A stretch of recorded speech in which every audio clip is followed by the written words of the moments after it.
And hello again, everyone. I'm Michael Hibblen, News Director of KUAR, Public Radio for Central Arkansas. I'll be filling in for Steve Barnes this week. It was a week ago today that the ExxonMobil pipeline Pegasus ruptured in Faulkner County, sending what was described as a river of oil down the streets of an upscale neighborhood in Mayflower. Since then, more than 600 workers have been on the scene working to contain and clean that up. And that's where we'll begin. Glenn Hooks joins me with a newsmaker interview, and then we'll be joined by our panelists. And Glenn is the senior campaign representative for the Sierra Club. I should also note we invited 2nd District Congressman Tim Griffin, a Republican, as well as Attorney General Dustin McDaniel, a Democrat, to join us. They were not able to work us into their schedule, but I have been speaking with them this week and can reflect some of their viewpoints about this. But Glenn, for you, as you have seen this play out over the last week, what has been your reaction to this oil spill?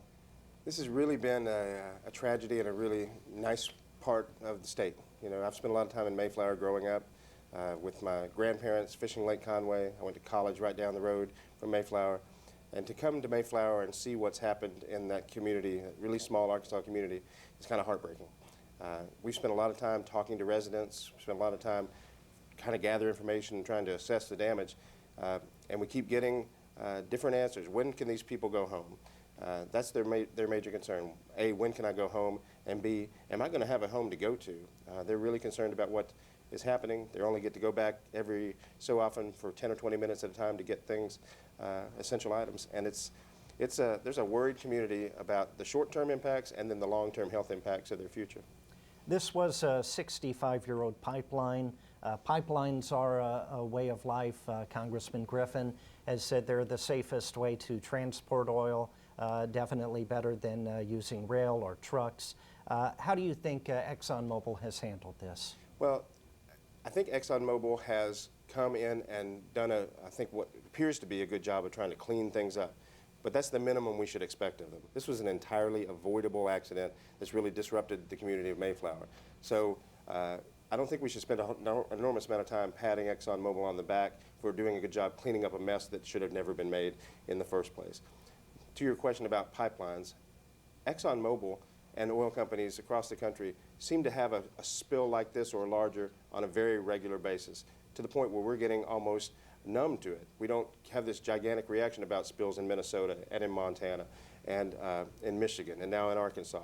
It's happened with an alarming degree of frequency. I think what the answer is that we need to start moving our nation away from crude oil. We need to start moving away from this tar sands oil, which is what spilled in Mayflower, and working towards a cleaner energy system that doesn't spill and wreck our communities and our health. As this has played out, it's been getting more attention from the national media. It took a few days, but as this stretched out, the residents were told it would only be a couple of days. Right. Now we're hearing it may be more in the range of a month. That's right. Before they're able to return. It's starting to get a lot more play nationally, and there has been some discussion in regards to the Keystone Pipeline, That's right. which is under consideration in Washington. Is it fair to associate this accident, or what's thought to be an accident, with the Keystone, and should this be ammunition by environmental groups against it?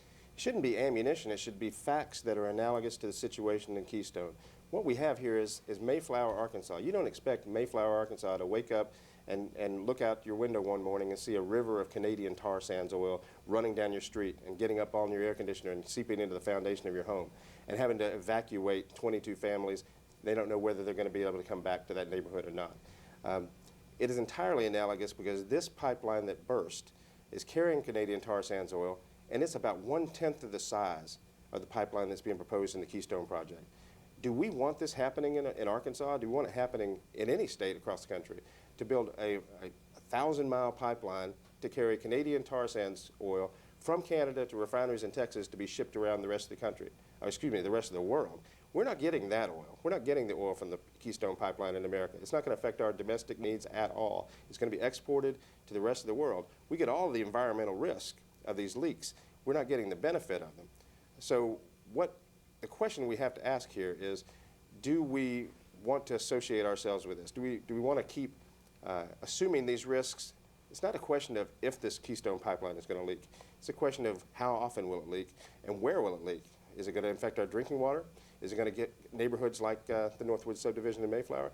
I don't think the risk of those spills to our health and to our communities is worth the benefit that are being touted by the proponents.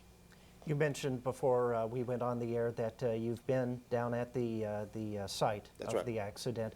What do you think in terms of how the cleanup itself has been handled? Have you actually been able to see much, make any evaluation? I was there on Monday, soon after the accident occurred, and saw the devastation, saw the communities with their just tar sand soaked yards.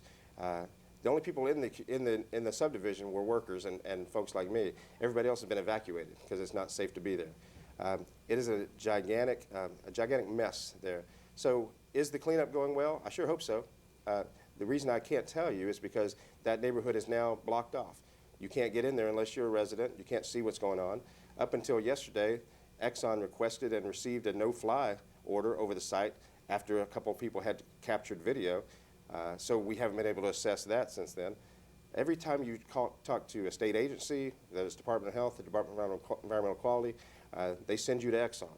So we're getting information only from Exxon. And what I'm demanding here as an Arkansan is to make sure that our state officials step up and our news media step up and say Exxon can't run the show here. They're responsible for the cleanup, but they're not responsible for the flow of information, and they're not responsible for deciding who gets to find out that information. We need independently verifiable information so we know what the health risks are, and so we know whether Exxon is doing a good job. I hope they are. I don't know.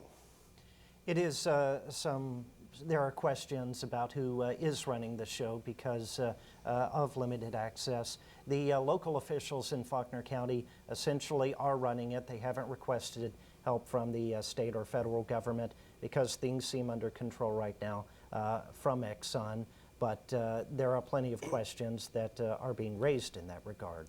Well, I'm pushed back a little bit on whether Exxon is running the show or not. I know that the local officials say that they're not. There are the EPA is on the ground, the state agencies are on the ground, local officials are on the ground.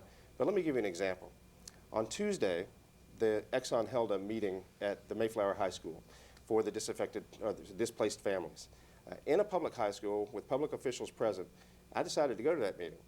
And I went there and I was met at the door by two Exxon officials who said I was not welcome to come into this meeting because I wasn't a displaced member. In a public building with public officials present. I pushed back for a long time and I got to stay. Outside of that, outside of the building, outside of the high school, were members of the news media who were not allowed in. For whatever reason, they didn't push hard enough and they were not able to be in that meeting that I got into. The reason I bring that up is because it is absolutely incumbent upon the news media in Arkansas here to gather this information and to push back and not let a corporation tell them they can't go here, they can't go here, they can't come into this meeting. You're in a public meeting in a public building on a public issue with public officials there. I know my rights well enough to do that, to know that I can come in that building, and I sure hope the Arkansas news media does, because we can't let them dictate the show. Glenn Hooks is the senior campaign representative for the Sierra Club. Thanks for joining me. Thanks for having me. Appreciate it. We'll be back with our panelists in just a minute.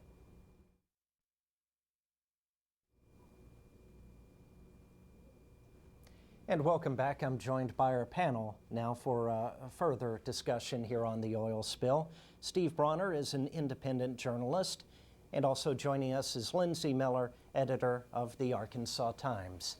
And Lindsay, why don't we pick up with the discussion we just had with Glenn Hooks, access to the site and who really is in control of this situation there in Mayflower. What's been your take? Well, I mean, I think that we have to conclude that it's Exxon. Exxon seems to be limiting access. They seem to be the final authority. We had the FAA introduced a restriction on the airspace above the air spill, above the oil spill. I think it lasted a day, maybe a little longer, and then it was lifted, but now Exxon will have to approve any kind of aircraft that goes over it.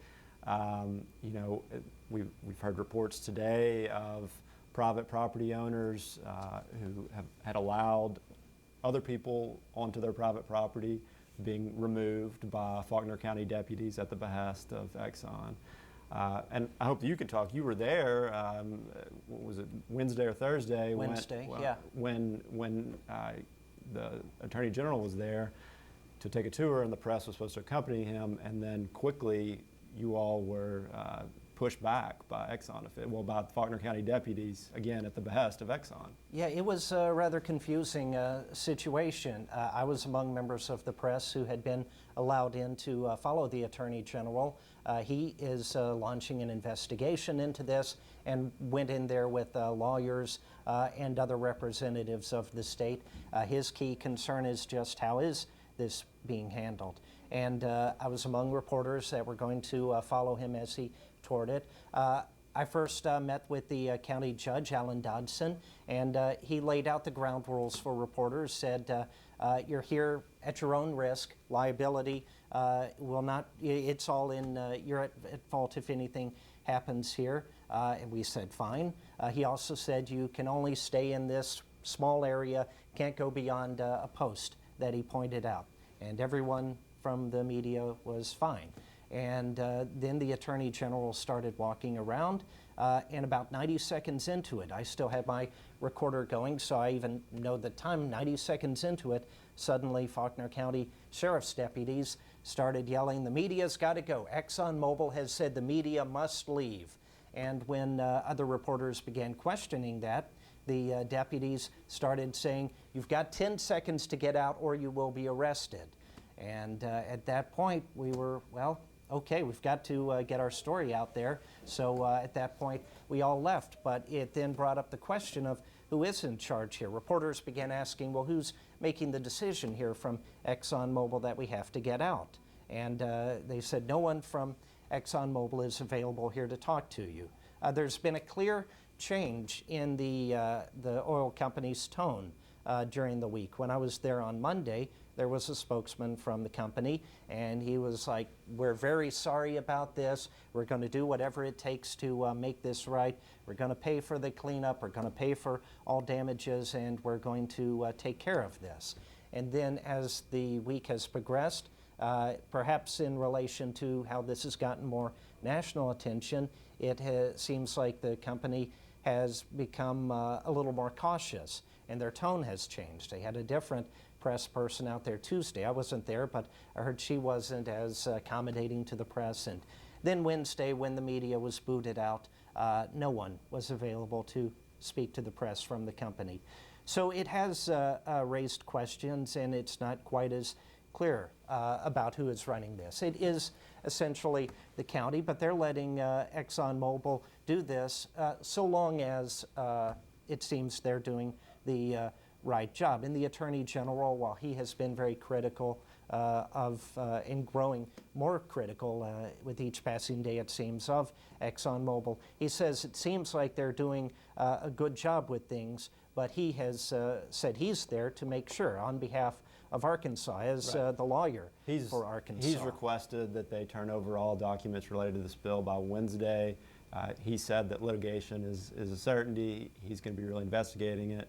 It makes sense that this is a red meat issue for the Attorney General to get into. It's something that he can really rally around. But still, I mean, the situation that you described is so outrageous. It really, it's sort of a blow against the sovereignty of our state. And there are so many other questions left to be answered. When will private citizens be allowed to go back to their home? Initially they were allowed to go in and take care of pets, to get things. We've heard now that some of that flexibility has been restricted. The estimates have gone from days to weeks to months. And how much oil has spilled. We haven't had a real clear answer of that. It's shifted.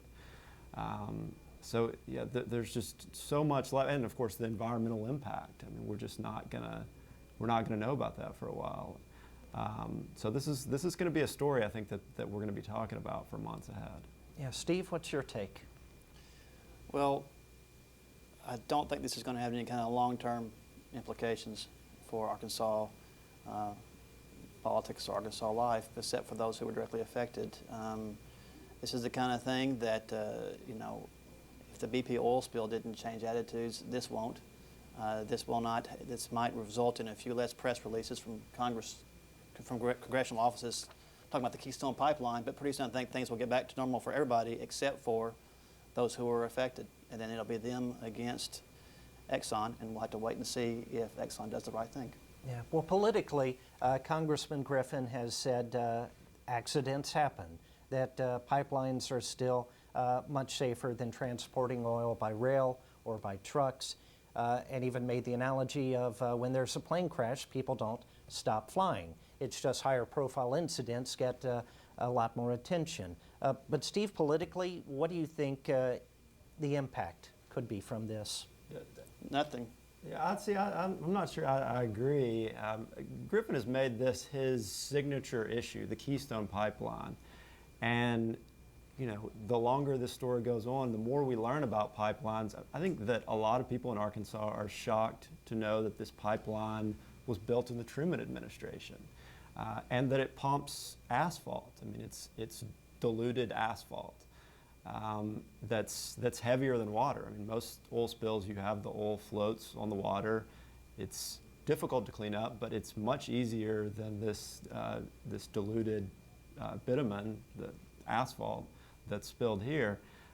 The pipeline goes under the Arkansas River. If it were to rupture there, who knows when we would know if it happened. If it ruptured in the Lake Maumelle watershed where it goes now, who knows when we would find out if it leaked.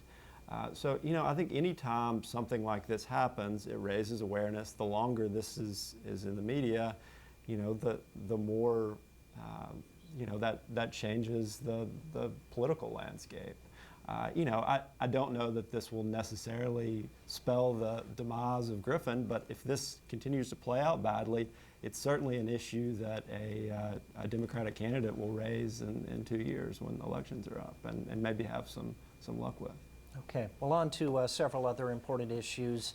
And you mentioned the election in 2 years. One of the candidates is Asa Hutchinson, running for the GOP nomination for governor. And Steve, this week, he released his report. He had been leading a panel looking at school safety with regards to guns and issued the report. That's right. Asa was in Arkansas on Wednesday talking about the National School Shield, which is the National Rifle Association's response to Sandy Hook elementary shootings. And among its recommendations were, among its more perhaps controversial or at least noteworthy recommendations, is in school districts where there are no better options to train school staff members, not really teachers, but staff members, for 40 to 60 hours to how to respond to a school shooting, what to do when there's a madman or a mad kid on campus. That was one of the recommendations. Another one that probably got lost in the shuffle was that school security should now be a part of a school's adequacy. The way that the state measures how well a school is doing would include the security plans that those schools submit to the state. Now, the schools would have their own control over what those plans are, but the state would be paying attention to that. Another recommendation of the report was to have an online assessment tool that school districts could fill out that answers questions about what kind of fence do you have and what kind of access do you have, and then would offer best practices on how to result in that. We had 4 superintendents at that press conference, one of whom, the superintendent at Lake Hamilton, has, you know, their school is actually a private security firm, and it is registered that way, and the superintendent and several staff members are licensed to carry a gun on campus, and in fact he has carried a gun on campus 5 times in the past 12 years. And so that is the way that one district actually addresses this problem. Most will probably not do it that way, but that was the gist of the conversation. Politically, for Asa Hutchinson, you couldn't do worse. I mean, you couldn't do better than to be talking about 2 subjects, guns and school security, in the same press conference when you're running for governor in 2014. This is a great issue for him, especially considering that the likely Democratic competitor is going to be Mike Ross, who has always hung his hat on the fact that he has an A+ NRA rating. So, you know, it looks like Asa will be able to out NRA his likely opponent in the election. It was interesting, though, that in an appearance on, I believe it was MSNBC, Hutchinson made a point to kind of distance himself from the NRA. He said, you know, I was part of this commission. It was independent. do not work for the NRA, and then later said that he supports background checks, universal background checks, which is, I mean, that's a significant departure from the NRA orthodoxy.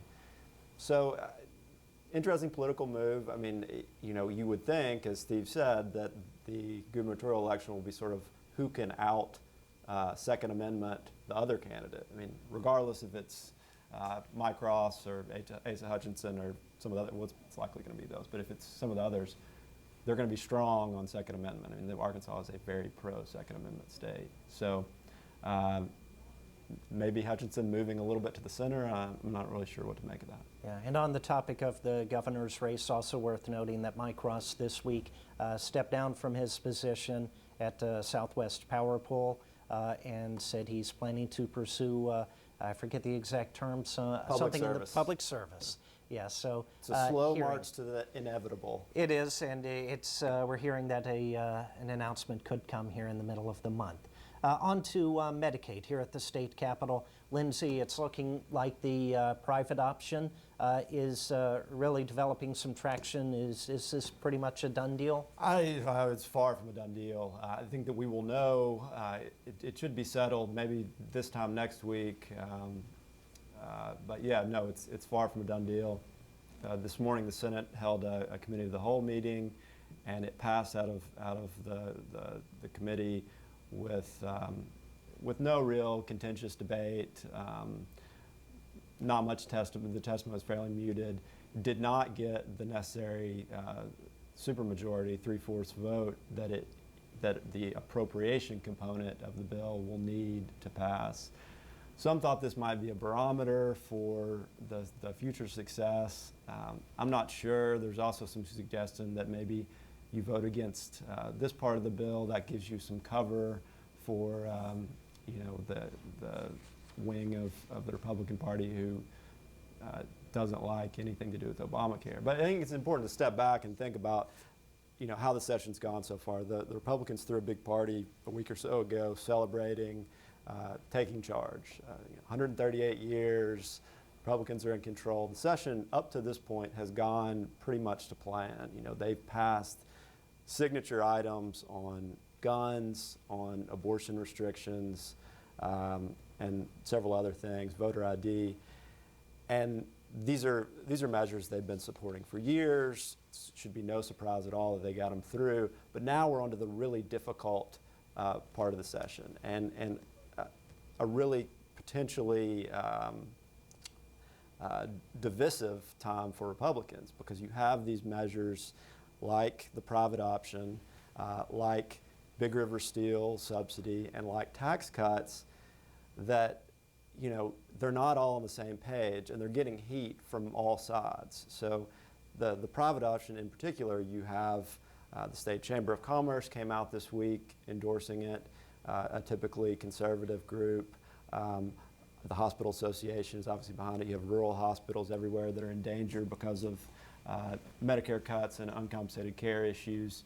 So you have all that on one side, and then on the other you have Americans for Prosperity, the Koch-funded group associated with Tea Party Republicans and other libertarians who are dead set against this plan.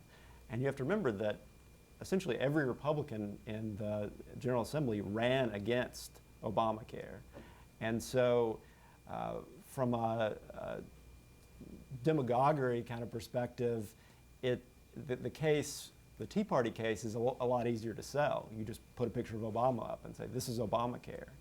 The case for the Republican legislators who are pushing this is more complex. And so it'll be interesting. I mean, essentially it comes down to what 20 or so Republicans, what they want to do. Yeah. Steve, I'll give you the last word. We really don't know. We get in the habit of talking to these same same leaders, and it's hard to know exactly what folks who are maybe a little more behind the scenes, or maybe not legislative leaders, but their vote counts just as much as anybody else's, and all it takes is 1/4 of the House to kill it, or 1/4 of the Senate, either one. Okay. With that, we will wrap it up. Lindsay Miller and Steve Bronner, thanks for joining us. I'm Michael Hibblen in for Steve Barnes. We'll see you next week.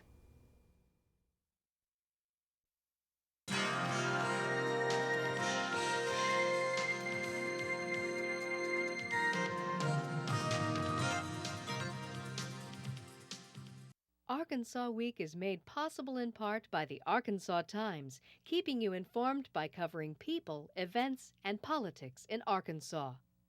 By FM 89, KUAR in Little Rock, with in-depth news reporting, analysis, and discussion each weekday.